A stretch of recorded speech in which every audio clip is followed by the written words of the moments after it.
Right, this is just a brief video that Joy's going to introduce. We saw this morning how brilliant Marsha was. She did this video, and when you see it, at first you think it's going to be a pop video. And it's her, it just sums her up, and then she does this whole walking sequence with Iden on policy. And I can't tell you, I worked in television for quite a long time, and I can't tell you how difficult that is, to walk and talk and stay coherent and eloquent, which is what she is. I don't know how they post them up. Other people, Charlotte will tell you how to do it, Iden will tell you how to do it, I'm sure lots of others will tell you how to do it. But for the content, it's just absolutely fantastic.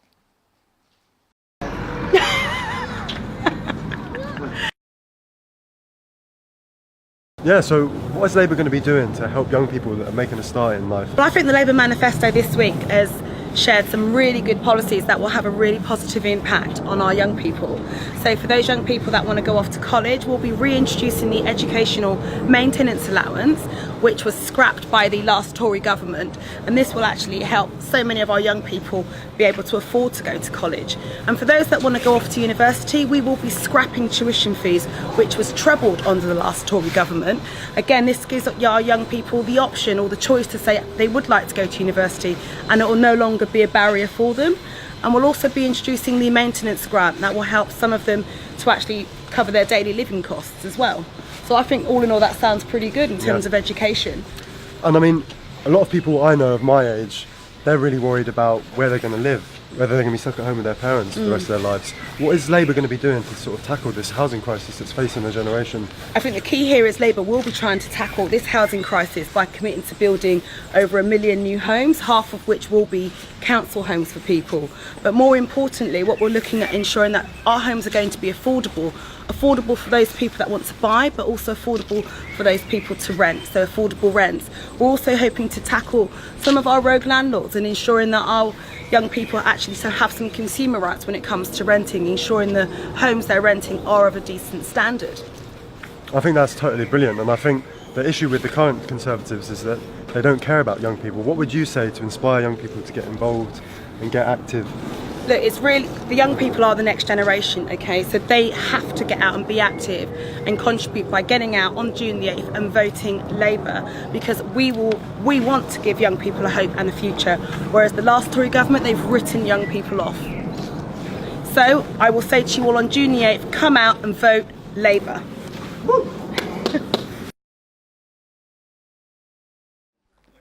Okay, right, now, this session's going to be presented by Stevie Nolan from Trademark. First time delegate.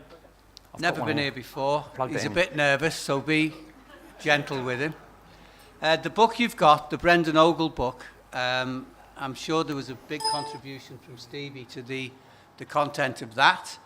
And he's going to go through a session on political economy. Don't be daunted by this. Stevie has a method by which he actually makes very complicated things simple, even for me. Stevie. Cheers, pal. Well, thanks very much. Is that working? Thank you. Oh, that's a big crowd, isn't it? Thanks very much for the invitation to be here. Second year in a row, Durham Miners Gala. Very privileged and honoured to be invited back again. Last year must have been all right to get a return event. My name's Stevie, work for Trademark based in Belfast. Trademark is officially the anti-sectarian, anti-racist and anti-fascist unit of the Irish Labour movement. And for the last 20 years we've been involved very strongly in the peace process. And although normally when I come over to Britain and start talking about Northern Ireland everyone turns off, I'm sure right now, because of the DUP, there's an awful lot of interest in, what was it last week, the biggest thing Googled in Britain was who the fuck are the DUP, you know? I could have answered that question very, very easily for you. But anyway, I'm not here today to talk about Northern Ireland. Here today to talk about political economy. By the way, if any of you are over in Belfast, our office is based on the interface between the Shankill and the Falls Road. It's the largest interface in Belfast. And as members of Unite and members of the Irish Labour movement, we're positioned on that interface, which is the right place to be, of course, between the two communities, as part of the two communities. In 2008, when the global financial crash hit, we were approached by a number of trade union groups in Belfast and Dublin, and a few paramilitary groups as well, who said to us, what just happened? Can you explain it, and will it happen again? And because, although we do lots of mediation work and conflict resolution, we also act as a kind of mini workers' college, and we're delivering all of Unite's work in Ireland, and we're rewriting all of their courses. And we said to them, yeah, well, we'll try our best. We'll try and explain what happened as best we can. We'll put on a few courses for you to try and explain, and yes, it will happen again.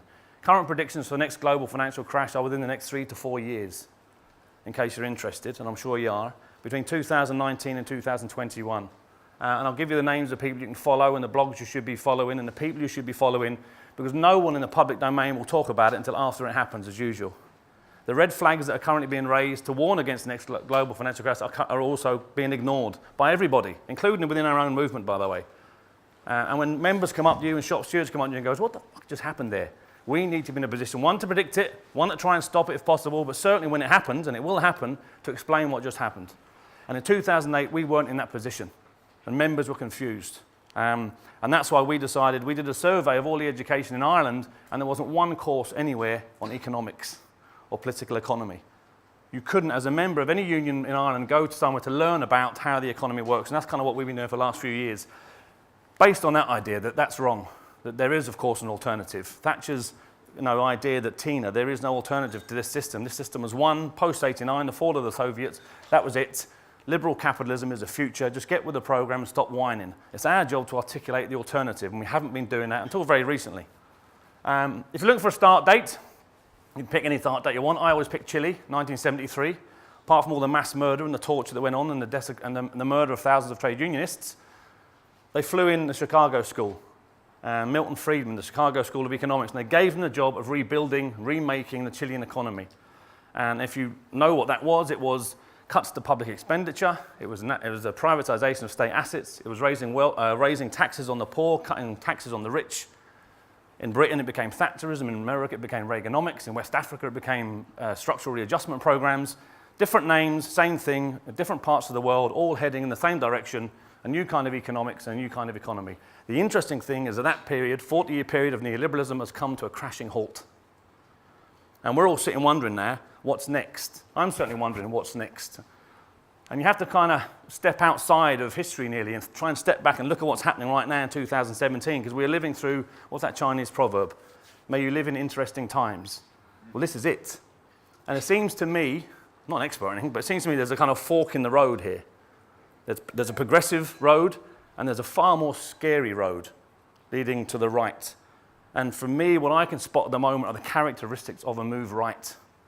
Across the globe, not a move left. And that's what we have to be concerned about, and that's why as progressive activists, whatever party you belong to, whatever particular social movement you belong to, why we have to have this conversation. And Thatcher knew what she was doing. She said economics are the method. She had to change the economy, but more importantly, the object is to change the heart and soul. It was about a shift in values. It was convincing working class people that their future lay in neoliberal capitalism, and she succeeded quite successfully.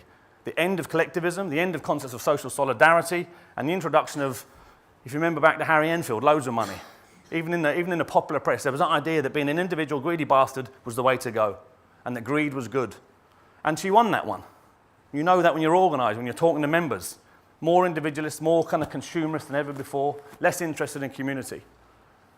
And in Chile, David Harvey, a good philosopher, says, after the Chilean coup, strong processes of neoliberalism have transformed the world to the point that all of us are neoliberals, whether we like it or not. And there's a truth in that. People think like neoliberal capitalists now. People have forgotten to think like socialists and social democrats. And we have to kind of re-educate ourselves nearly to think differently about the world we live in. Central to that neoliberal project, and I won't spend too much time on this, central to the neoliberal project, of course, is privatisation.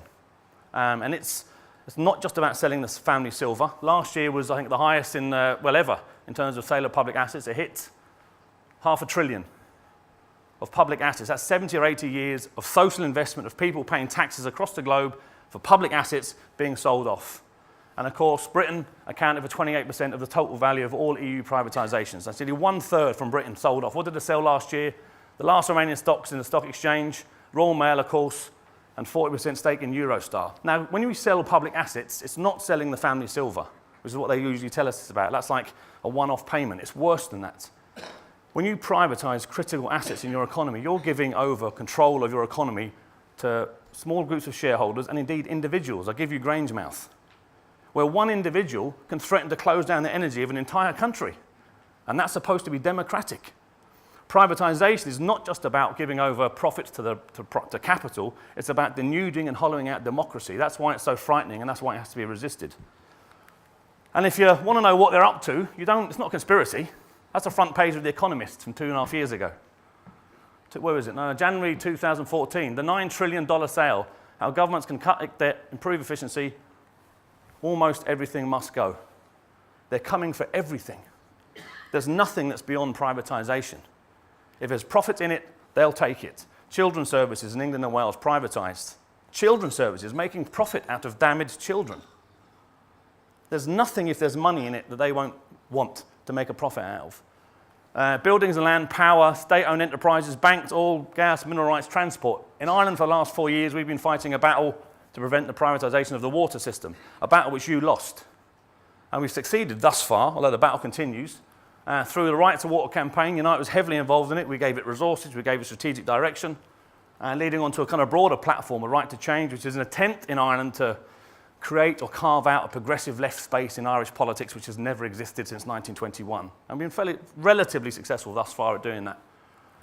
The reason why water is so important to us, there's William Booter, head of Citigroup, chief economist. He said last year, just as an example, water as an asset class will become the single most important physical commodity-based asset, dwarfing oil, copper, agriculture, and precious metals.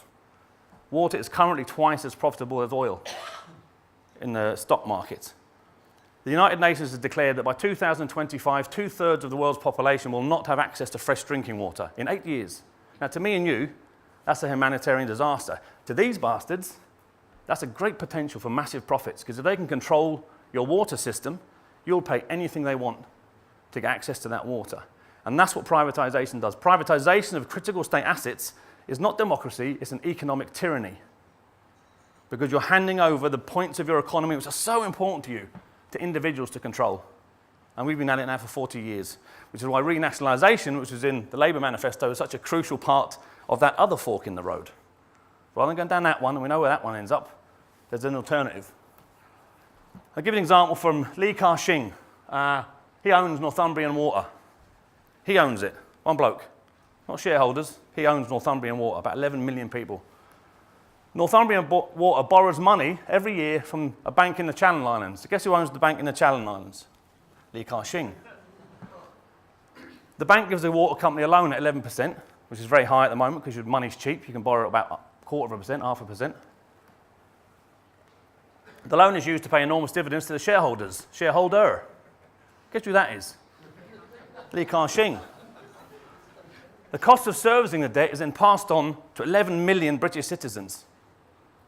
He makes dividends, he makes profit on the loan. Now, who thinks that's a good idea? Well, he obviously does. But in Britain, in this country, and that's a classic example of what's happened to every kind of public asset. Thames Water is now owned by a Hong Kong billionaire. And last year it paid 0.128% in tax, corporation tax. 0.128% in corporation tax. So that's privatisation, the backbone. The other part of neoliberalism, we'll finish on this bit for this section, is deregulation. And not just deregulation of finance, which we know about, but deregulation of everything. We saw it with the tragedy in Grenfell Tower, deregulation of building regulations. What did the Tories call it? Cutting red tape. When they say red tape, that means workers' rights and environmental rights. We know the story. But deregulation of basically everything, and particularly in finance. Finance was the big one. That was at the heart of the neoliberal project. Reason being, manufacturing investment. Capital in the West stops investing in the thing that we call jobs, because all the jobs are going east. In America, they're going south to Mexico and South America. So where do they start putting their money? Because they're still minted. They're still loaded. They don't have any less money. They start investing in finance, insurance, and real estate. That's where the money starts to go in the 1970s and 80s. And they start to do new things with their money that they've never done before in the history of capitalism in the last 300 years. And I'll give you two examples quickly. One of them, this is my favorite, is derivatives, a futures market. It's always been there, but now it's kind of unleashed. The derivatives market is, you can literally go into the market and buy things that don't yet exist. Love that abstract nature. You can go in and buy, I can buy the next 5 years of the Ukrainian wheat harvest. I can buy the next 5 years of someone's oil production. I can buy the next 5 years of French wine harvest. I'm taking massive risk, of course. I'm buying something that's not out of the ground yet. But the seller secures income for 5 years. I've taken a massive risk, but if the price in the future is higher than what I bought it for, I can make massive profits. Now, because of deregulation, what can I do with that trade that I've just bought, the Ukrainian wheat harvest? I can sell it on an international market where they trade these derivative certificates. It's a bit like, a bit like buying or selling a bet on a horse halfway through the race, which you can do in the bookies, because that's what this is. You're selling a bet on a gamble, and that's what they're doing on a global level. Now, how big was the trade in derivatives in 2011? Because it was derivatives trading that crashed the world economy. That was it. That was the thing that broke. In 2007, trade in derivatives, in things that don't yet exist, was $1 quadrillion US. That was the figure they gave to it. And we tried to work out how much is 1 quadrillion, how many pints of beer, how many apples, what does that mean in quantity?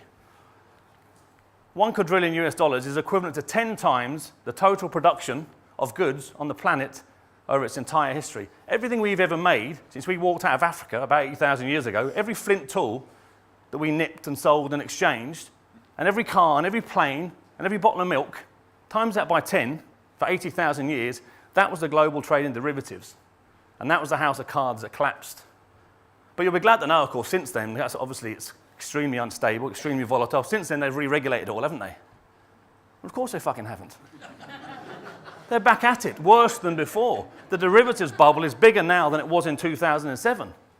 And that's why we know it's going to collapse again. It's absolutely nailed-on, guaranteed collapse coming. Warren Buffett, one of the 10 richest men on the planet, you know Warren Buffett, you've heard of Warren Buffett.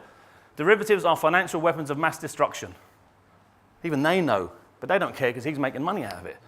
We know things are bad because he recently sold his entire derivatives portfolio about a year ago. Got rid of them all.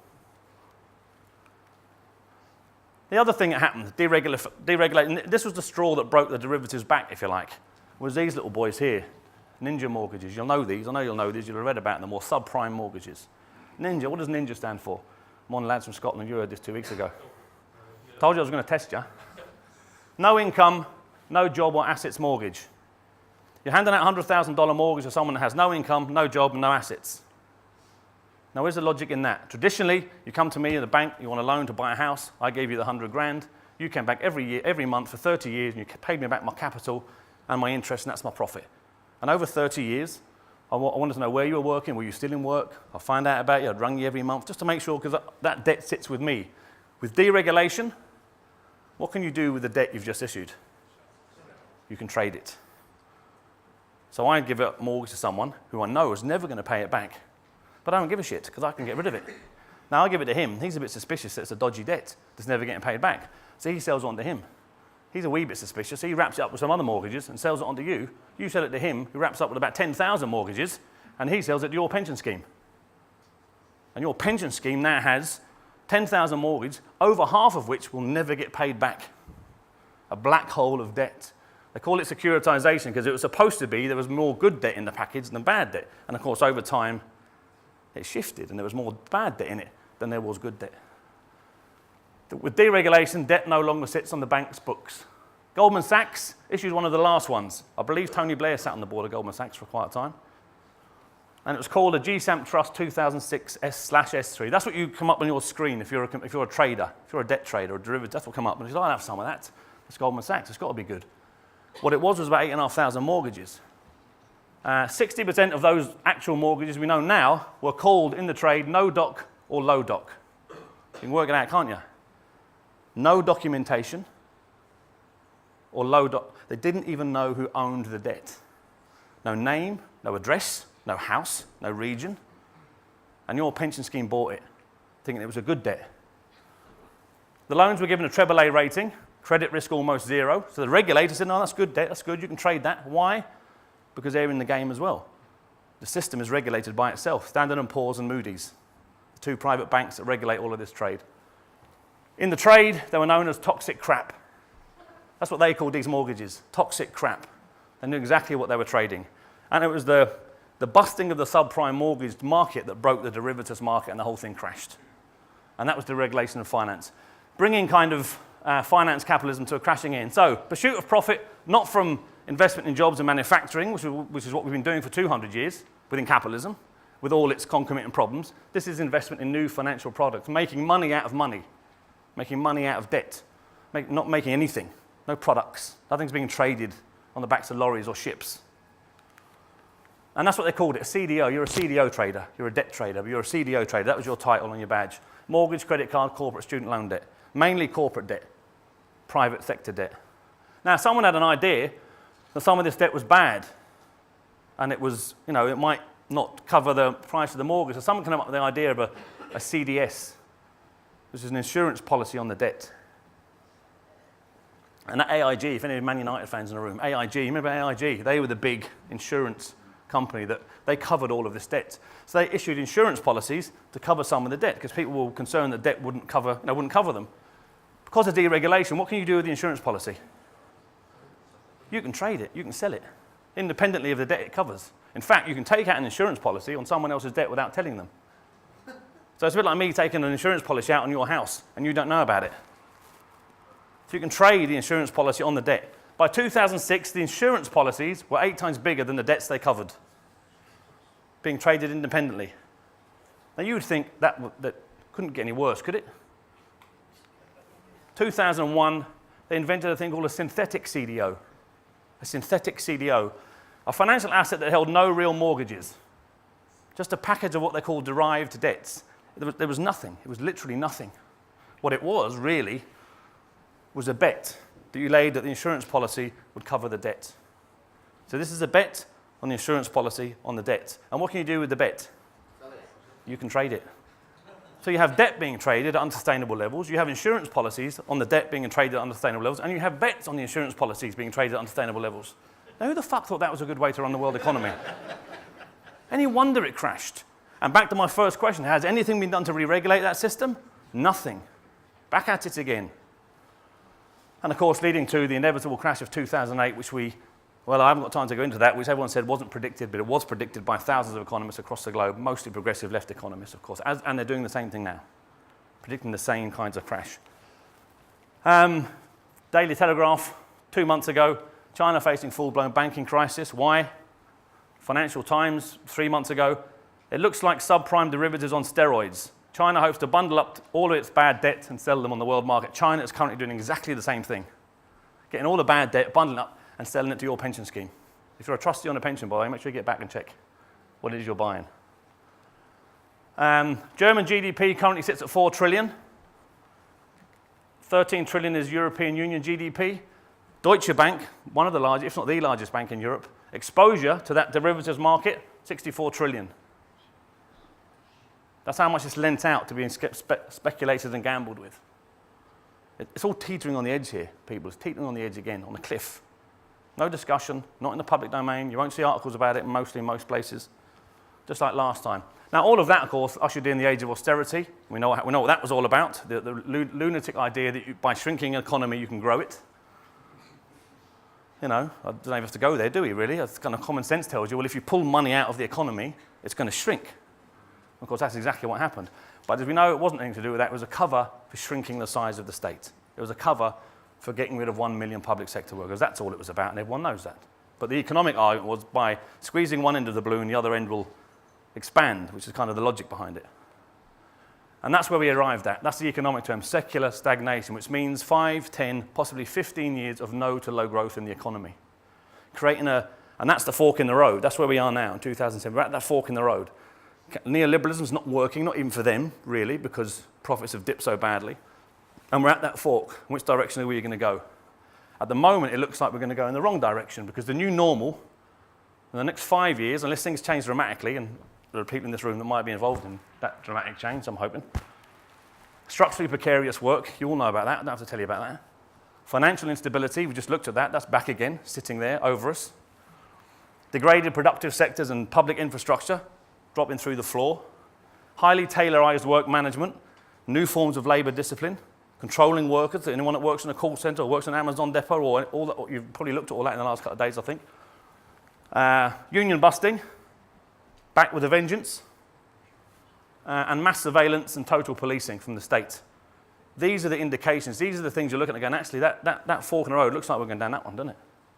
Looks like we're going right, but we should be going left. And of course, all backed up by radical inequality and suffocating levels of debt, personally, nationally, and also in the private sector. And that looks like the future. increasing authoritarianism, and increasing levels of social control. That's the worry. That's the genuine danger. If not for me, then certainly for my kids. That's what keeps me up at night. That's the worry. Amazon warehouse. We got this from Germany. We couldn't get any information from here in GB, and it's in German, but you'll understand it. The levels of social control, the levels of labour discipline of workers in these new centres. It's all in German, but you'll understand that. 2 minutes, inactive. 1 minute, inactive. Where between 4:04 and 4:05 in the morning, this person was inactive on level 3 in hall 2 for 1 minute. And they're brought in, and someone says, what were you doing? Why did you literally stop moving for a minute? Now, if anyone thinks that isn't slavery, but of course that's part of the process of capitalism. We'll turn workers into machines and eventually we'll replace them with machines. Now, technology is supposed to make life easier, isn't it? And all they're using it for is to make our lives harder. Union busting. TUC 6 halt to rise of union busters. They're at work dramatically now in Britain, particularly in Ireland. We're suffering a massive union busting programme. A firm of union busting American consultants have opened offices in Britain to advise employers how to fight the union recognition laws. You know them, that started about 2001, 2002. They made contact with a UK law firm called Eversheds. I'm using this as one example. This example is relevant to us and Unite members in Ireland and other members. Eversheds embarked on a nationwide trade union roadshow in 2001 with the CBI and the whatever you call is it the Federation of Small Businesses or whatever the small business group is here, to sell its new union resistance practice.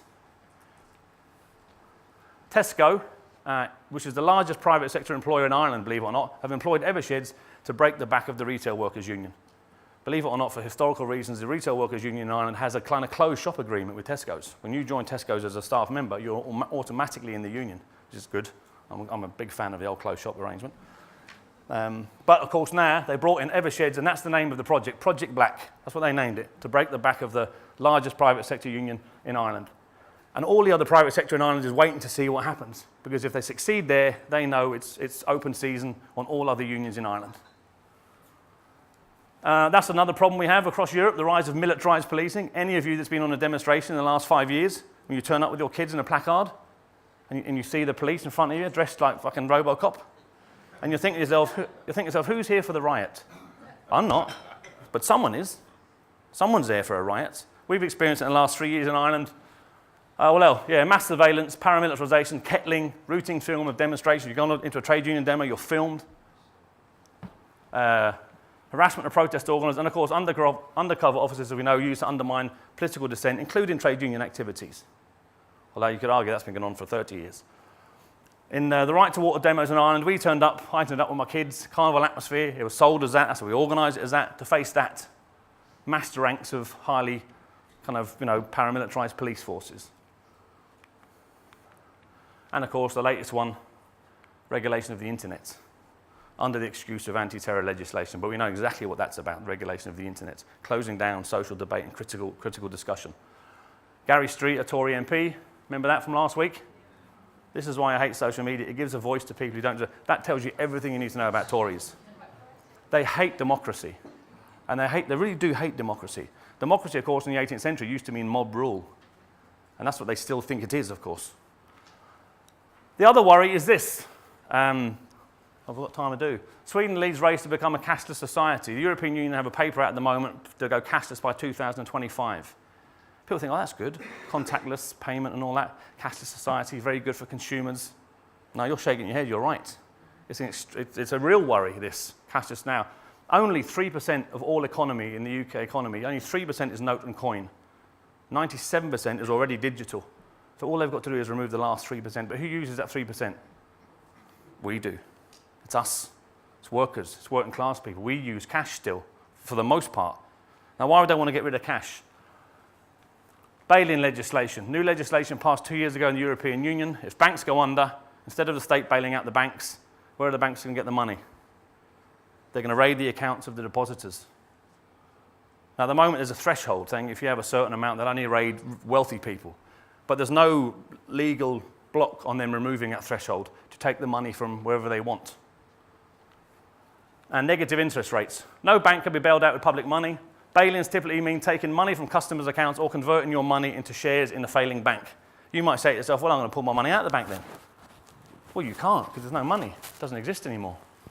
You can't control your money. You don't have any money. They have your money. There's no cash. There's no black market. There's no cash payments. There's no mates doing you a favour. There's no lending money to people. It's total control over the finances of every worker in the country. Don't know what you spend, where you spend it, what you spend it on. Negative interest rates is the other move. They started it in Japan already. What's a negative interest rate? They're going to charge you for holding your money. You've got £1,000 in a bank. You go back next month, it's now 990. You leave it there, it's now 900. They're charging you to hold it, forcing you to take your money out. Now, why would they do that? Forcing you into the economy to spend it, because the economy is tanking and they know it. Negative interest rates have not been seen in 5,000 years of the history of credit, debt and money, until 2016 in Japan. Banks will charge you for holding your money. In a cashless society, you can't withdraw it. So all you can do is transfer it out through purchases to get rid of it, to spend it, no savings. One way or another, you're not going to be in control of your own money in a cashless society. The plan is within the next 5 years to move on that in the European Union. Last point, radical inequality. I know you know these figures, so I apologise, I'll get through them quickly. Trickle-down economics, says Bush and Reagan. We told the wealth would trickle down, and there they are, just pissing themselves laughing at us, because they got away with it. They got away with a lie. That if you allow wealth to accumulate at the top of society, don't panic, some of it will trickle down to the rest of us eventually. Even J.M. Keynes, back in the 30s, said if you feed the horse enough oats, it will shit some on the road for the sparrows to pick over. And of course, we're the sparrows, picking over what's left. The Oxfam report from 2012, we'll get onto that in a minute. The Forbes 400 rich list, just as an example, in 1982 it had 13 billionaires on it. You needed 91 million of personal wealth to get on the thing. Is that working now? I don't really need it, do I? By 1998 you needed 500 million to get on it. It's getting more competitive now because more wealth is drifting up to the top of society. The Walton family, who own Asda, 4 through 7 on the list, 90 billion is their joint worth. If you're a cashier in Asda, or say Walmart in America, how long would you have to sit behind the cash till, earning $20,000 a year to earn the same amount that one of your bosses earns? So one of them, so about 19 billion's worth of that. How long would you have to sit there for on $20,000 a year to earn the same amount of money as the person who signs your check? How do you reckon? 1,000 years, 2,000 years, 10,000 years, 100,000 years? About 1 million years. Now, you're not allowed to spend any of that money. You just bank it, because you're trying to accumulate the same amount of money that your boss has. The levels of inequality emerging across the globe are bigger now than they were under the Roman Empire, and they had slaves. The levels of inequality are obscene. The Oxfam report, 2012. You'll remember it, they called it the double-decker bus campaign, because you could fit 85 people on a double-decker bus, who owned more than 3.6 billion people. Over 50% of all the world's wealth was owned by 85 people. By 2016, it was 62 people, because it's concentrating now. January this year, world's 8 richest men in January 2017 own the same amount of money as 50% of the world's population. Now, anyone who thinks that's okay, and of course that means not just wealth, but that means power as well, doesn't it? That's an incredible amount of power to own and operate. Now, it couldn't have got any worse, could it, in the last 6 months? In 6 months, 5 men now own almost half the world's money. 5 individuals on the planet. Now, that's obviously unsustainable, but it also poses a danger for the emergence of, without being a conspiratorial kind of head case, of, a plutocracy, an oligarchy, the rule of the very wealthy. Elites now taking control. Mark Zuckerberg running for president. Who knows, cool, he's liberal. The idea that we're handing over so much power and wealth to a tiny, tiny group of people, and we all think it's great. We don't. United Nations Development Programme said, if you taxed at 4% those 5 men, not take all their money off them, which would be my preferred option, but if you taxed at 4%, 4% tax on 5 individuals would provide adequate food, safe water, basic education, healthcare for all developing nations. You'd kind of cure Africa with a 4% tax on 5 men. Good quote. You can have democracy or you can have wealth concentrated in the hands of the few, but you can't have both. And that's our problem. That amount of wealth and assets being controlled through the likes of privatisation, through the likes of attacks on workers' rights and conditions, through the end of the social democratic welfare compromise, where all of the money being created is going in one direction, it destroys and denudes democracy. And it's democracy that's actually under threat here. Not just the economy, but the very concept of democracy and accountability. Take it all the way back to the birth of neoliberalism, right the way back to the 1940s. Friedrich von Hayek, the grand master, if you like, of neoliberalism. Free choice is to be exercised more in the marketplace than in the ballot box. Read it again. Marketplace, not ballot box. The first is indispensable for individual freedom, the second is not. The democracy gets in the way of actual freedom, because your real freedom comes by selling your labour in the marketplace or buying someone else's labour in the marketplace. Ayn Rand, the philosopher, the lunatic philosopher behind all of this.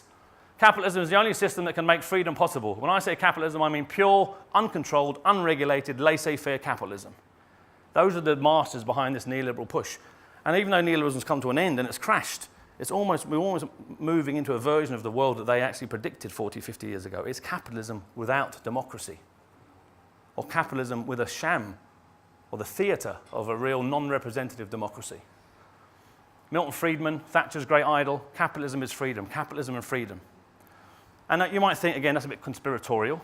You're finding these kind of long-forgotten philosophers from the 50s and 60s. Last week in the Financial Times, I was reading the business section of the FT last week. You can look it up. Has Western-style democracy become too expensive for capitalism?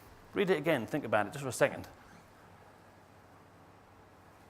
Not has capitalism become too expensive for democracy, for us. Not that question. Have we become too expensive for it? And that's in the FT. Promoting fascism. Financial Times. Let's get rid of democracy. It's getting in the way of profits. Can't have all this democratic nonsense anymore. And then, have we got time? We've got another 10 minutes. Now, the fork in the road is there, and we know where the fork in the road is. The problem is we seem to have started up that path, and we need to somehow turn things, and it's hard to turn it the other direction in any place. And I'll concentrate on one example of how we can and what we can do when we want to turn things. And then we'll use that phrase from Andrea? Loathsome, whatever her name is. We can't afford it. There isn't a magic money tree. Remember that phrase. We can't afford it. There is no money. Money doesn't... of course, there is a magic money tree, isn't there? And you know it. Quantitative easing. Been around for about 6 or 7 years now. QE, quantitative easing. When governments can create money out of nothing, which they have the right to do, the legal right to do. Mario Draghi, head of the ECB, he said, you can't simply print money. When you people want money to feed your kids and build hospitals and houses, where do you think we're going to get it from? And of course, that's exactly what they did. They created money out of nothing, which is their right. It's within their remit to do that.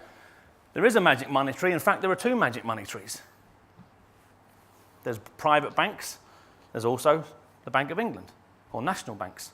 Both of these institutions can create money out of nothing. If you're a private developer and you come to me and you want half a billion, 500 million quid to build a new or whatever, there's a myth going around that I have to have gold in the, in a vault somewhere that backs up me giving you 500 million. That's nonsense. In order for me to give you, the developer, 500 million quid, I just credit your account 500 million quid. I create it out of nothing, out of thin air, as debt though.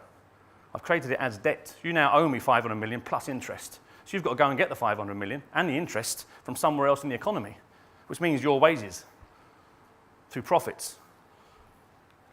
And in the credit crunch, the banks stopped lending money, capitalism went on strike, the banks stopped making that private money. Of course, during the boom, they made too much of that money. Banks issued too much money, which gambled and speculated on derivatives and debt, and the whole thing crashed.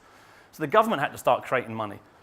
And the idea was the government would buy back bonds, government debt that exists in private banks, therefore pushing loads of cash into private banks. So these banks are now cash rich.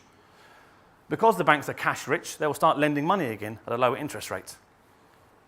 To people in the business people and us, we would go in and borrow money and we'd start spending in the economy. And then there would be a boost in the economy. That was the argument. So the government creates money, gives it to banks, broadly speaking. The banks then issue it as loans to people, and people invest it or spend it.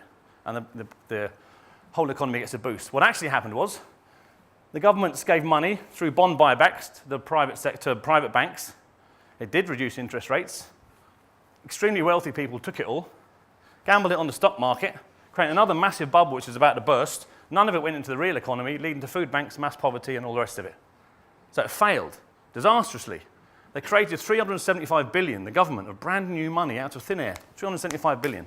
It's a lie to say they can't do that. They do it all the time. The problem was they gave it to wealthy people. And what did those people do with it? They invested it in the stock market. Did you see any of it trickle down to the real economy? Less than 10% found its way into our economy, the economy that gives us jobs and stuff. QE, 370 billion, boosted the stock market by 20%, 40% of the stock market is owned by the 5% richest people in Britain. So it's basically giving money to wealthy people to speculate with in the hope that some of it will trickle down to the rest of us. And where did it go? Mortgages, financial sector, commercial property, personal loans, credit cards. So 370 billion, about 325 billion of it more went into speculation. So they can afford this when they need it. When the private sector needs money to speculate with, we just give it to them. When you want a pay rise, no, I can't afford it. When you want a new school or hospital, so we ain't got any money. But they have, literally, make new money out of nothing. Look what went into the public sector and real businesses. Insignificant amounts. It could have been reversed. It could have been reversed. You can make money, and you can invest money in public infrastructure and in job creation and in apprenticeships, if you choose to. The obsession with neoliberal means, no, you can't give money to these scumbags. You give money to wealthy people because they know what to do with it. But what do they do with it? They speculate with it, as they've done for 150 years. And of course, we called it, and that's what it's called, quantitative easing for the people. There are alternatives all around us if we choose to look for them. And QE for the people is a legitimate monetary philosophy that says, if you're going to create new money in a period of mass deflationary pressures, create it and put it into the real economy, not into that economy, not into speculation and debt, but into jobs and housing and public services and a green transition to a sustainable economy. Spend the money there, and you'll get it back in taxes. Now, people will say if you do that, that if government creates money and the government spends money, the government will be in deficit. And Miliband lost the last election because Labour decided to argue with the Tories on their ground, rather than on our ground, which is here, it's on the left, not on the right. And it was all about deficit and austerity, and we won't spend as much as them, and we'll cut as much as them. We'll be more brutal than Tories in our cutbacks. Should have been the other argument. We'll spend more. We'll invest more in the economy, because we can. People can get very emotional about the size of the government's deficit. So much so that it destroyed the last election. But there's no need, really, to cry about the deficit, and there's a good reason why. Nearly every government on the planet is in the red. Always. There's a real economic kind of counterintuitive turn we have to make here, people. Governments are always in the red. They have to be in order for there to be a private sector surplus. That's how accounting works. If the government goes into surplus, guess who goes into deficit? The private sector. That's how the thing works. So when the government spends more and is more in deficit, what do you think happens to the private sector? It grows. And we've been arguing, we've had the wrong arguments. We've been arguing their arguments for way too long instead of our traditional arguments. The bigger the government deficit, the bigger the private sector surplus. Stunned silence. Everyone's going, no, he's talking balls, he's talking nonsense. We have to change the way we think about economics works because we're getting it wrong all of the time. And we're using their arguments instead of our own arguments. I'll give you one example. There's government in Britain. There's government deficit in the red. There's a private sector. The only time when the government was in a surplus was in 2000, 2001. And that was the recession of 2001, the dot-com recession. In the last 50 years, Britain has been in surplus 4 times, matching exactly with 4 recessions. Being in surplus those 4 times was actually a mistake. They didn't plan to do it. We have to turn our way of thinking. Spending money, the government needs to spend money in the economy in order for the economy to thrive and grow. And there are a myriad ways it can do that. One of the ways, of course, is literally creating money out of nothing, which the private sector does all of the time. The problem is there are 2 magic money trees. One's ours and one's theirs. Theirs is way bigger than ours and uncontrolled. We need to regulate it. We need to increase ours. We need to grow and feed our money tree. That's the point. The state needs to take a bigger role in the economy than it has done for 40 years. Magic money trees do exist. What matters is who owns and controls them. And it needs to be us that owns and controls money supply in our economy, democratically. Everything I've said today is all about non-democratic control of the economy. If you really want to talk about that fork in the road, it's that one, and that one has economic democracy at the heart of it. Taking elements of the economy back under democratic control, whether it's through nationalised banking, whether it's a cooperative sector, whatever it might look like, whether it's through quantitative easing for the people, is that the economy needs to be more under democratic control. And that's really the battle, actually. That's the fork in the road. And well, I won't say it. I'll let Warren Buffett say it, the richest man on the planet. There is class warfare, all right, he said, about 3 years ago. But it's my class, the rich class, that's making it. And we're winning. Now, if Warren Buffett, the richest man on the planet, can recognise class warfare, I think it's about time we did. Thank you, that's me, finished. Cheers.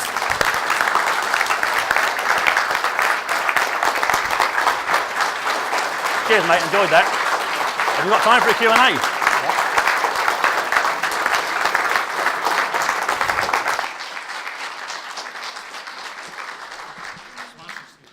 I told you, didn't I? We've got about 15 minutes. Is that working? Yeah. We've got about 15 minutes for questions. Tim? Can you keep your questions very, very brief, please, so we can get as many in as we can? Thanks. Thank you. Tim Alford, South West Region. Very interesting speech. Can I probably make two observations, which I don't know whether I'm going to be right or wrong here. The first observation that I feel is it, from your comments, are we not sort of looking at a self-fulfilling prophecy insofar as, by the way we're currently going, by privatising public services and continually privatising them, knowing full well that everybody's still got a reliance on them, so we're consequently paying for them through our taxes and other means, so therefore we're continually feeding the beast.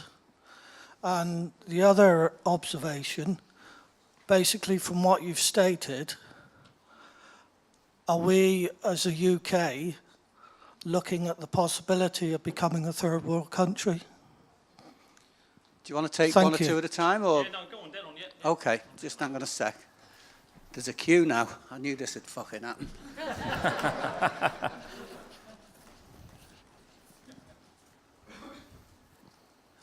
Simon O'Keefe, West Midlands, work for the NHS. PFI is bad enough that we have to deal with, but the Naylor report confused me because it's asking us to sell off our assets and then the government's given back more money for what we're going to sell the jewels off. I think I get it a bit more from what you said, but if you could explain it in more simple terms, I'd be really grateful. Yeah. My name's Gwen from South East. I've got a question around, you talk about arguments, like how do we change the arguments and conversations around the economy, you know, like after today, and how do we get that message out? Especially, you know, we've just done a lot of work about how we're going to be campaigning. How can we work this into our kind of strategy, I guess? Do you want to do those, Steve? Yeah, I'll try and do two of them. I don't know about that middle one. I don't think you'll have to appreciate I work in an Irish context, so I'm sure there's someone here who can answer your question better than I could, mate. Do you know what I mean? In terms of the third world thing, I think it was Gove about 5 years ago at a private seminar said that we need to de-develop Western countries. That was his phrase, de-development. They stole it off the Greens because the Greens have a kind of de-development thing, which I understand. That's about sustainable economies and stop having a kind of consumer-driven. What he meant was Greece. That's what he meant. He meant, in order for us to compete with the West, where all our jobs have gone, East, he goes, we have to bring down our standards of living to meet theirs on the way up. Then we can recompete and win them jobs back. It's about a 30-year program they have in mind. So we have to collapse our economy. And yes, that means becoming like Greece. That's their plan. That's the de-development. That's the phrase they're using. They haven't said it publicly yet, but it was in a private seminar in America where he said it. We need to de-develop Western economies. So you're right. That's the plan. In terms of the education thing, I agree. There's kind of different levels of debate you can have with people. If you're doorstepping people, I appreciate you can't go into a 1-hour debate about modern monetary theory or supply of money into the economy and stuff. The benefit you have, of course, if you're in the Labour Party in Britain, is your manifesto. I mean, I've read through that manifesto. It's the most radical manifesto we've seen in, about 60 years. There are things in it that if you'd have said them a year or two ago, you'd been laughed at court. You'd been laughed at. But they're in there, renationalisation. So those are the ones. In terms of how you educate members, we have to change the way we do education. For the last 10 months in Ireland, we've been rewriting all of our courses. And it doesn't matter whether there's a shop stewards one, health and safety, equality course, political economy is at the heart of it. I mean, our equality course, I'll give you an example. It's called Equal Access to an Unequal System. So we will talk about equal access. Absolutely. We will talk about discrimination. Absolutely. But we'll also talk about what you're coming into as an excluded group or an individual. You're coming into a society that's going to exploit you as a worker. And so it's not one or the other in terms of understanding equality of opportunity or equality of outcome. It's both together all of the time. But what we tend to do is separate them out. So whatever course we do, political economy is the driving element through all of it, and that has to be. And over time, people become experts in it. And that is a problem. We don't really know enough about this stuff. And I would blame us. We can take some of the blame ourselves in that, you know, in not having it in our curriculums. I don't know if that answers the question. Okay, thanks. Any more? Oh, look, Christ, look at this. Mark. Hi, I'm Mark. I'm from West Yorkshire Pension Fund, and Sorry about that. I didn't mean to scare the shit out of you. Well, I'm a trustee more than anything else, but yeah, we found out that there's been a chief executive of one of the London Borough councils pension funds that was taken to court recently for transferring £1 million into his own private account. I'm just wondering why the private sector haven't had more criminal prosecutions brought against them. I know it's not really your topic, but yeah. Well, in terms of pensions, fraud is fraud and people get caught for fraud. The problem is the things they're doing that are stealing your pension pot aren't fraudulent. When you hand your pension pot over to a private investor to invest it for you, they sell it backwards and forwards to each other. And each time they do that, they charge each other a little fee. And that little fee comes out of your pension pot. That's what you have to get your eye on, and that's perfectly legal. The things they do currently because of deregulation are legal. Grenfell Tower was legal to some degree in the sense of building regulations. That's what they've been stripping away regulations everywhere for the last 40 years. So you're right, how do we keep an eye on fraud? The worst thing is how do you stop the things they're doing legally? That's actually our problem. Does that make sense to you? And that's really, for me, the biggest problem. I've known pension pots go from 100 grand down to 20, and the 80 grand being spent on fees. And because of deregulation, they're not obliged to tell you that they're doing all that until you get your pension pot when you're 65 or 67 or, in our case, 84, whatever age we retire at. Thank you. Matt? I think this is fantastic. I think you've actually hit the nail on the head about the way things are and the way things are organised. And it's a big smoke screen that we've all been conditioned to think is good for us, but it's actually bad for us. But what I'd like to explore a bit is the alternatives, because from my own research, you've got places like North Dakota in America, where they've actually got a banking system which is owned by the state and it's devolved to the community.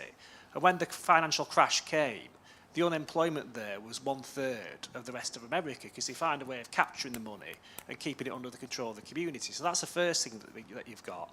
And then you've got places like Mondragon in Spain, where you've got a network of 256 worker-owned cooperatives, and they produce everything from parts for cars, fridges, even the supermarket is actually owned by the workers there. And they've got a bank as well, and they've got research and everything.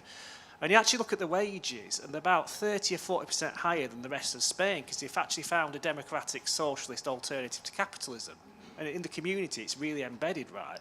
So my question really is, what can we do to promote these alternatives, both through Unite and the trade union movement, but the Labour Party as well? Because, I mean, I'm a Labour councillor, and within a lot of Labour in local government, there's lots of managerialism. Instead of actually challenging the system and creating new parts, new structures, they want to just do deals with big supermarkets and think that's a positive thing. But what's happening is you're actually destroying the community in many ways, because all the independent businesses are, being, basically going out of business through that kind of acceptance of the economy as it is. So that's a question. Thanks. I'll give a very brief answer to that one, Matt. I know it's in the Labour Party manifesto. It's quite a big section, and we work with them on cooperative economics. There's absolutely huge potential for cooperative economic development in Britain, as there is in Mondragon, Emilia-Romagna in Italy, Marinaleda in southern Spain. Britain and Ireland have the lowest level of cooperative involvement of its citizens than any other country in Western Europe. There's huge benefits to that economy. Sustainable, it can't be bought out. It increases democracy. It improves people's concept of what democracy is, because democracy isn't voting once every 5 years. It's a daily activity. I mean, Trademark, how I work in, it's a cooperative, a workers' co-op. In the last 10 years, we've set up 10 worker co-ops in Belfast. Because we were like yourself, we were looking for alternatives. And Unite supported that. Unite's taken money and invested. Unite and Ireland have invested in setting up worker co-ops. So there's that too. And it doesn't take massive amounts of investment to set up a local business. It really doesn't. So we have to think differently about how we do that. But there's huge potential. We do a course on alternatives to neoliberal capitalism, and cooperative economics is at the heart of it, including nationalised banking and all the rest of it, and investment banks and green investment. And the answers are all there, actually, for that left turn. They're all there. We just have to map them and know how to implement them. And it was really, really hopeful to see some of them, at least, in the Labour Party manifesto for the first time in 50 years. Thanks. Susan? Just Susan Matthews, just a quick question. And it's on globalisation, the globalisation market and the profit, and how it link into capitalism and the free market. And alongside that, within the free market, the invisible market. How does the invisible market feed into? Invisible market deals with people who like barbers, people who like hairdressers, and doesn't really, basically, they're self-employed to a point. So how does they fit in? Because you talk overall about the big investment, but the invisible market globally have a lot of influence into the market itself. So how does it feed into the bigger picture? Well, one of the main reasons behind the cashless society is to get control of that invisible market and to make them pay tax. It's to control all of that kind of black market stuff. But there's another market, market's the wrong word, and that's unpaid labour in society. Unpaid labour, particularly the labour of carers, labour of women, the labour of people who live at home, is massive. It adds billions to the national economy, but it's not counted as part of GDP. Now, if you were genuinely looking at how the economy runs, you'd start with unpaid labour and people working in the home and the work done by families. Without that work, without the community and family, there is no capitalism. There is no free market without people having kids and educating them and raising them. So we need to change the way we look at the economy gradually. We look at entrepreneurs as some sort of gods bestriding the globe. We start with them, Alan Sugar and that fucking program, Dragon's Den, and those tossers that go on that program. No, we start there, and we forget everything else. That's based upon community and society and family, and people don't get paid for doing that work. We need to reverse the way we look at society. The most important people in society are us. We're it. Now, I'm not saying you don't have a free market and don't have capitalism, but with cooperative economics, Mondragon is a very successful capitalist firm. It sells products and services onto an international capitalist market. The difference is when the profits come back in, they're distributed democratically amongst the workers. And that's even that idea of market socialism is a new idea and a fascinating idea. But what you are doing is limiting the market. You're saying we're not going to privatise that. We don't want the market to exist in education. We don't want the market to exist in healthcare. We don't want the market to exist in child services. So we're not going to let it happen. So we're going to control the market. We're going to regulate the market. And it's back to that Keynesian idea of market regulation, at least as a first step towards any kind of social transformation. You regulate the free market. Because we've seen where it gets us when it's not regulated. It ends up in Grenfell Tower. It ends up in global financial crashes. You know, it ends up in my kids absolutely going to be worse off than me for the first generation in, 90 years. My kids will be worse off than me. There's a good chance that some of my kids will never work. Or if they do, they'll have 15 or 20 jobs. Job to job to job to job. So I don't know if that answers your question, so sorry. Okay, thanks. Joy? Just very briefly, you didn't talk about the arms trade and the mass movement of people and refugees from conflict in the economy. Be interested in what you have to say. Yeah, if I had another hour, I would have done I deleted 2 slides on the military-industrial complex emerging in Britain, actually, and particularly domestic security. Britain's domestic security industry has increased by 5 times in the last 7 years, 40% of which is export. And domestic security is the paramilitarisation of police and tasers and crowd control and kettling. And as you say, it's massive now. And that's obviously a concern. The arms trade, we saw the deal that Trump did with Saudi Arabia, 100 billion, biggest arms trade ever. Of concern to us all is the coming conflict and war, which that's when capitalism goes into crisis, it normally goes to war. That's what history tells us. So, yeah, I didn't want to make it too depressing, but thanks for bringing it up, Joy. Well done. Ruined everyone's day. Okay, as always, we've hit the buffers with the clock. That was magic. Thank you. Cheers, mate. No bother. Thanks. Yeah, brilliant. No worries, mate. Pleasure, as always. Thanks very much, Stevie. We've got another group session to do, but before Take that off here. before that, this is a quandary. What do you do if you come to the Unite School at Durham Political School, which somebody called Yelena did a year ago, and in your country, which is Croatia, you haven't got any political party that's allied to trade unions. So she went back and she founded a political party allied to trade unions. And Dave Conliffe is going to tell you a little bit about her.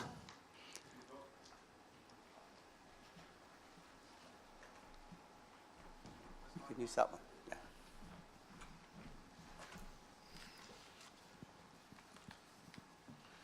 Right. Thank you, comrades. Right, so the backstory to this is, right, so I'm really proud to introduce a really good friend of mine, Jelena Milos from Zagreb in Croatia. Now, the reason Jelena is here today, 18 months to 2 years ago, I was lucky enough to go over to Croatia and speak to their federations over there about community membership, about organising the unemployed into our community section, and more specifically, the tactics we were deploying at that time against Sports Direct to expose what was going on. Now, this was a bit of a far reach for some of our comrades in Croatia, but luckily enough, in that room were some committed young women that belonged to an organisation called BRID, which is a coalition of new trade unions in Croatia, NGOs and anti-fascist football groups. So they contacted me as soon as I finished that session. I went for a few pints with them, and they wanted to work with Unite straight away. So the day after, I was on the equivalent of BBC TV in Croatia, which they organised to talk about our campaign, to expose it to the wider European countries where Sports Direct's got plants. So straight away, they wanted to work with us. So we got to work with them on Sports Direct, and quite interestingly, there isn't even a Sports Direct in Croatia, but they still did actions, so fair play to them. Right, so it enabled us to actually have the fantastic wins we had, this international element to the campaign. Don't forget the wins we had on this. £1 million back to workers because Sports Direct did not pay the national minimum wage. 0-hour contracts ended, moving to fixed-hour contracts. Agency to permanent, wiping millions of pounds off that share price to bring Mike Ashley to the table to talk to us. So they're a great organisation. So more latterly, we started working with them to develop their LGBT policies. Now, the reason Yellen is here today is because last year, Yellen and Marina attended this political school to look first-hand at our political strategy. Now, after this session, you're all going to develop your regional plans and individual plans, so I hope you're going to be inspired about what Yelena did next. Yelena?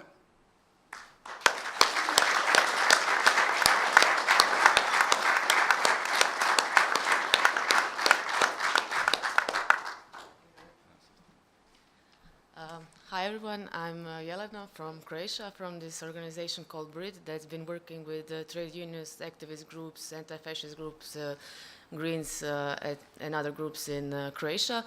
And I met David and Unite a while ago, and he came a year and a half ago to talk to me about the way you connect with Labour Party, and that's something we don't have in Croatia. And so when we invited him, he talked about it, and I thought to myself, like, wow, this is the way to do it. This is like reasonable and logical, and we should also have such a party in Croatia, and there is of course none. So I was really impressed by that.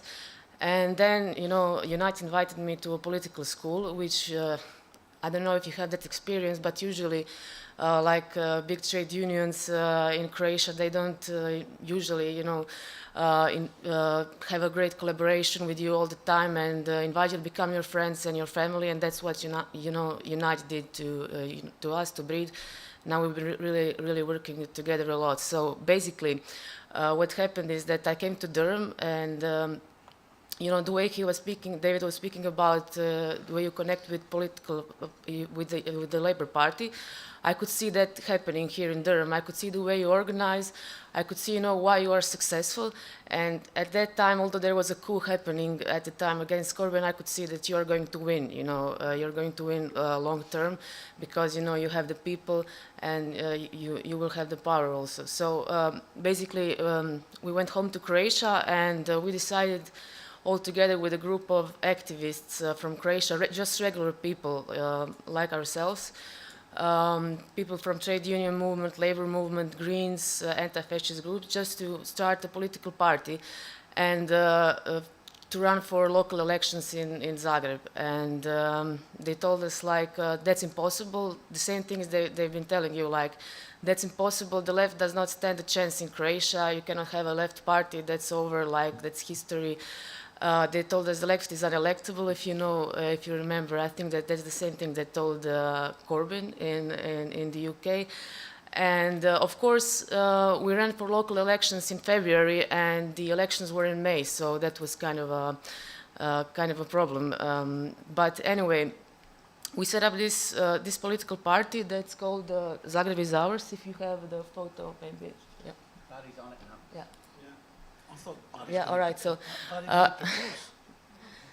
okay. So anyway, it's called Zagreb is Ours. It's made of different groups that just came together, and our main goal was to change politics, to bring the politics back to people the way you do it, just to get people involved, because our parties is similar to the things that were happening to a Labour Party in the UK that got completely detached from its members. The parties are afraid of their members. They don't want to include people in decision making. They don't want to give them voice. And what we did, that you are doing here, is what we think is the right strategy, is the only possible way, just to include people in politics. And although they told us, you won't make it, you're unelectable, we told them, yeah, you may have the money, but we have the people, and we're going to bring people into politics, and that's why we call the party Zagreb is ours, because it belongs to all of us. And anyway, so our goal was in 3 months just to try to get to city parliament. That means winning 5%. And in the end, we did that. We won 7.5% for the city parliament, and we made it. Thank you.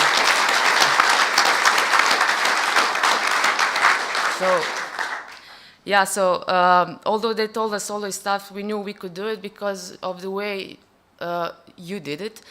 And when you think about what is important to me, when I hear you saying about how your work affects communities, how you really change things, I think it's not only that you change your communities and that you change the UK, but you also change Europe in a way. You change the left, and I'm really, really grateful for that. So thank you.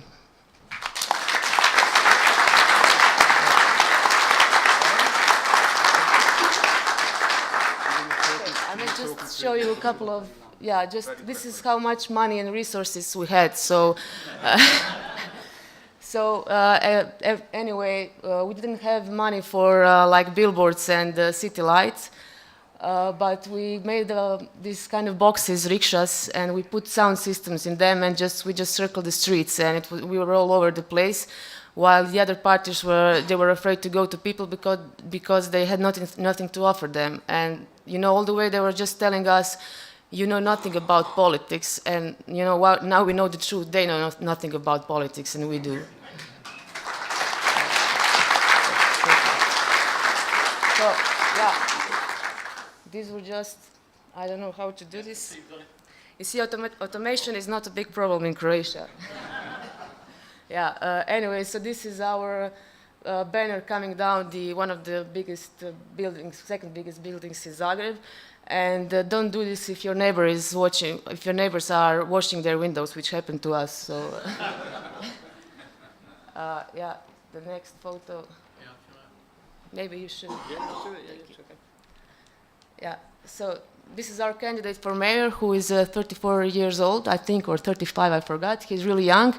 90% of the people that got elected, because we did go 7.5 into city parliament, 7.5%, but we won in local levels like neighborhood councils. We won someplace even 20%, and it's all young people that have never been active into politics. So, and this was thought as a great idea.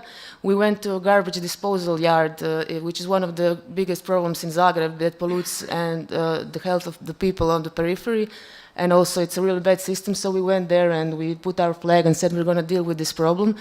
And everybody thought it was a great idea, but my sense of smell is still not regained, so I cannot tell you that it's a good idea. So basically that's it. I'm really thankful for this collaboration with. That's us heading for the city parliament, because when they told us you'll never enter the city parliament, then we organized a protest and went in front of the city parliament and told them, but we will get into the parliament. So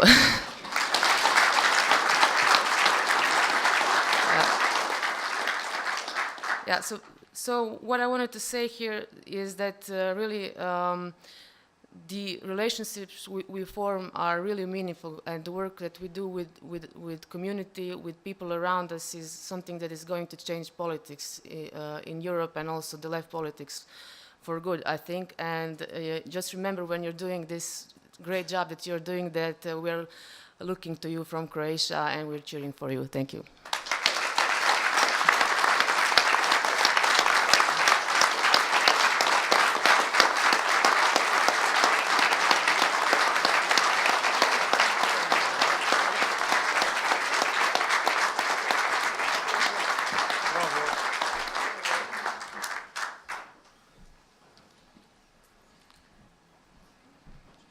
Right, so you're going to do your action plans now, so they're going to look shit compared to that, aren't they?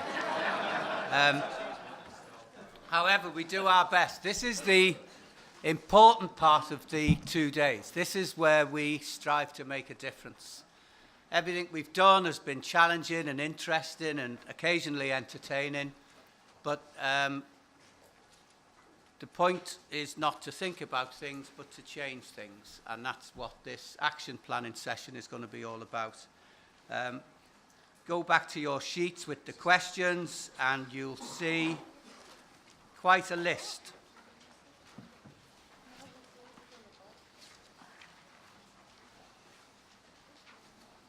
All the way from A to G. And this is a double-edged action plan.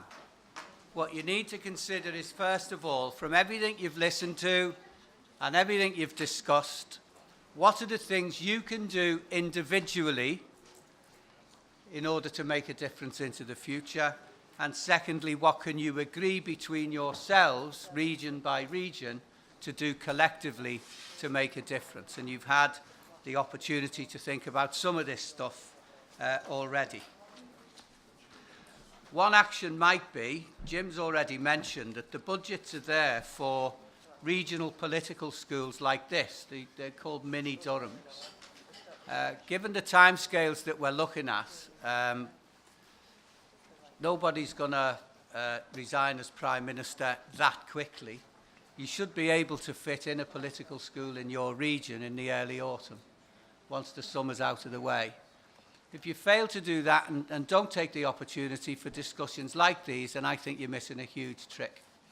And all of you ought to be going back and putting pressure on whoever you have to, regional secretaries, regional education development organisers, whoever, to make sure that you get one off the ground as soon as is practicable. So it's back in the groups.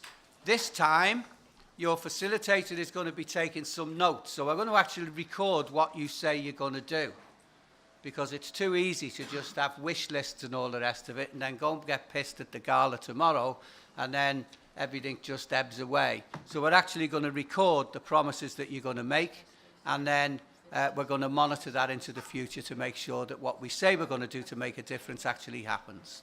As to timing, can you be back for a cup of tea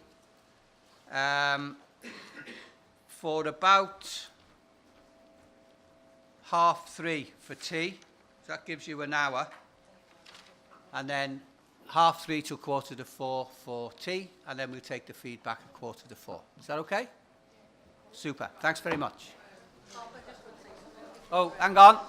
Annalise wants to mention something. Yeah, just there was a shortage of manifestos yesterday and we've had a delivery, so there's a box at the back of the room on that table where Shelley and Rosh are standing. If people haven't got one, they can go and collect one.